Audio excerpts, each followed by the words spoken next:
అబ్బబ్బబ్బబ్బా! రోజు ఇడ్లీ, దోస, ఉప్మా ఇవేనా? ఇంకేం కొత్త టిఫిన్స్ లేవా? మార్చమ్మా మెనూ కాస్త మార్చు అనే రకమా మీరు? నేనైతే అలా కాదు. ఎన్ని రోజులు ఇడ్లీ పెట్టినా ఇష్టంగానే తింటాను. అంత ఇష్టం నాకు ఇడ్లీ అంటే. ఇడ్లీ విత్ బొంబాయి చట్నీ అంటే ఇంకా ఇష్టం. అంత ఇష్టమైతే ఇంట్లో ఇడ్లీలు వండుకొని తినకుండా పూరీలు చేస్తున్నావేంటని మీకు డౌట్ రావచ్చేమో. ఎప్పుడైనా అసలు ఏం టిఫిను లేదన్నప్పుడు ఇన్స్టాంట్గా చేయాలన్నప్పుడు మాత్రమే నేను పూరీ చేస్తాను. మిగిలిన టైంలో అస్సలు చేయను. ఇవాళ కూడా ఇడ్లీకే పప్పు పోసాను. బట్ కరెంట్ పోయింది. ఇంకా అది వచ్చేదాకా వెయిట్ చేయడం ఎందుకని పూరీలు అయితే ఫాస్ట్గా అయిపోతాయి కదా, అందుకే స్టార్ట్ చేసేసా. ఏదైనా టిఫిన్ అరగంటలో అవగొట్టాలి అని అనుకుంటే ఫస్ట్ ప్రిఫర్ చేసేది పూరీనే. ఫాస్ట్గా అయిపోతాయి. అలా వేయడం ఇలా తీయడం అంతే ఆలస్యం.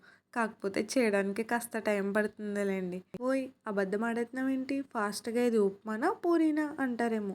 ఉప్మా ఎలాగో ఫాస్ట్గానే అవుతుంది, అది అందరికీ తెలుసు. నాకైతే పూరీ కూడా చాలా ఫాస్ట్గా అవుతుంది. మరీ అరగంట అని చెప్పను కానీ ఒక 40 మినిట్స్లో పూరీ విత్ కూర అన్నీ రెడీ అయిపోతాయి. మీలో ఎంతమంది ఈ పూరీకి ఫ్యాన్స్? నేనైతే అంత పెద్ద ఫ్యాన్ ఏం కాదు కానీ తింటాను అంతే. చూసారా మన పూరీలు పొంగడల్లా ఎలా పొంగిపోతున్నాయో? ఇంతకీ ఏ పిండితో చేశాను అనుకుంటున్నారా? గోధుమ పిండితోనే చేశాను. పూరీ పిండి కలిపేటప్పుడు ఒకటి బాగా గుర్తుపెట్టుకోండి. మరి మెత్తగా కలిపితే పూరీలు పొంగవు. ఒక మాదిరిగా సమానంగా కలుపుకోవాలి. అలాగే పూరీ చేసేటప్పుడు మరీ గట్టిగా ఒత్తేయకూడదు. అలా అని పల్చగాను చేయకూడదు. మీడియంగా చేసుకుంటే పూరీలు చాలా బాగా వస్తాయి. చిన్న చిన్న టిప్స్ ఫాలో అయితే పర్ఫెక్ట్ పూరీ ఇంట్లోనే ఎంజాయ్ చేయొచ్చు, బయట తినే పని లేకుండా. ఇవాళ మా పూరీ కూర కూడా భలే కుదిరింది అనుకోండి. వీడియో నచ్చితే లైక్ చేసి ఫాలో అవడం అస్సలు మర్చిపోకండి. Bye bye.